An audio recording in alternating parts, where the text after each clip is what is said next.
किसी ने बड़ी खास बात कही है कि जैसे जिसकी संगत होती है वैसे ही उस पर प्रभाव पड़ता है। नमस्कार मित्रों, मैं हूं डॉक्टर रामजी भाई। आपके लिए एक छोटी सी कहानी लेकर आया हूं। एक बार एक राजा शिकार के उद्देश्य से अपने कुछ साथियों को लेकर किसी जंगल से गुजर रहा था।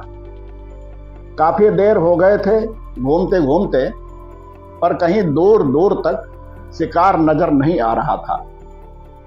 वह धीरे धीरे घनघोर जंगल के अंदर प्रवेश करते गए। अभी कुछ ही दूर गए थे कि वहां उन्हें कुछ डाकुओं के छिपने की जगह दिखाई पड़ी। जैसे ही वह उसके पास पहुंचे कि पास के पेड़ पर बैठा हुआ एक तोता बोला, पकड़ो पकड़ो, एक राजा आ रहा है, इसके पास बहुत सारा रुपया पैसा और सामान है, लूटो लूटो, सब लोग जल्दी आ जाओ, जल्दी आ जाओ, नहीं तो भाग जाएगा। इधर तोते से इस तरह आवाज सुनकर राजा को बड़ा घोर आश्चर्य हुआ। तोते की आवाज सुनकर सभी डाकुओं का एक बड़ा समूह राजा की ओर दौड़ पड़ा। इस तरह डाकुओं के इतने बड़े झुंड को अपनी ओर आते देख कर राजा और उसके कुछ साथी तेजी से दौड़कर भाग खड़े हुए। भागते भागते कोसों दूर निकल गए।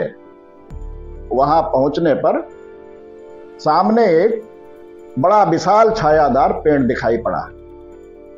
राजा अपने साथियों के साथ कुछ देर आराम करने के लिए उस पेड़ के पास जाकर बैठ गए।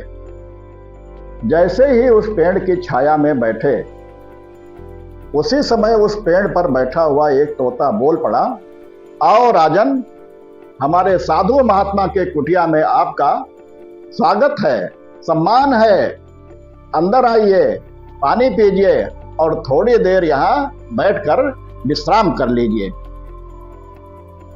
इस तरह आदर तथा सम्मान पूर्वक तोते की बात सुनकर राजा तो हैरत में पड़ गया और सोचने लगे कि एक ही जंगल में एक ही जाति के दो प्राणियों का व्यवहार भला इतना अलग अलग कैसे हो सकता है। राजा को कुछ समझ में नहीं आ रहा था। फिर भी वह तोते की बात मानकर अंदर साधु की कुटिया की ओर चले गए। कुटिया के अंदर प्रवेश करते ही एक दिव्य महात्मा अपने आसन पर बैठे हुए दिखाई पड़े, जिनके प्रकाश से कुटिया में उजाला था। बड़े आदर सम्मान पूर्वक साधु महात्मा को प्रणाम करके उनके समीप पड़ी चटाई पर बैठ गए और अपनी सारी कहानी सुनाई। धीरे से पूछा, ऋषिवर, इस जंगल में इन दोनों प्रकार के तोतों के व्यवहार में आखिर इतना अंतर क्यों दिखाई दे रहा है? कृपया आप हमारा मार्गदर्शन करने की कृपा करें। साधु महात्मा ने बड़े धैर्य से राजा की सारी बातें सुनी और मुस्कुराते हुए बोले, ये कुछ नहीं राजन, बस दोनों पर अपनी अपनी संगति का असर है। जो जिसके साथ रहता है उस पर उसी का प्रभाव पड़ता है। हमेशा डाकुओं के साथ रहकर तोता भी डाकुओं की तरह व्यवहार करने लगा है और उनकी ही भाषा बोलने लगा है। अर्थात जिस वातावरण में रहता है वह वैसा ही बन जाता है। कहने का तात्पर्य यह है कि मूर्ख भी विद्वानों के साथ रहकर विद्वान बन जाता है, और अगर विद्वान को भी मूर्खों की संगत मिल जाए तो उसके अंदर भी मूर्खता प्रवेश कर जाती है। इसलिए हमें सदैव संगति सोच समझ कर करनी चाहिए।